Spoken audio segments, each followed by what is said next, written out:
Hey guys, so quick video for you on how you can reset GE washer.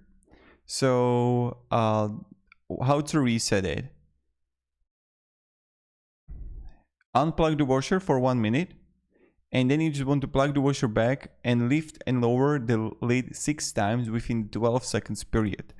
So unplug it first, 1 minute, then you want to plug the washer back and lift and lower the lid 6 times within 12 seconds.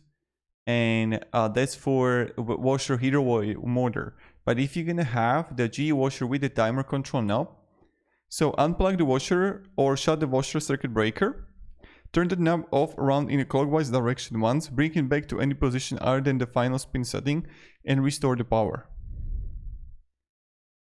And then you can also just reset it like this when you're gonna unplug it for like 2-3 minutes, then plug it back in.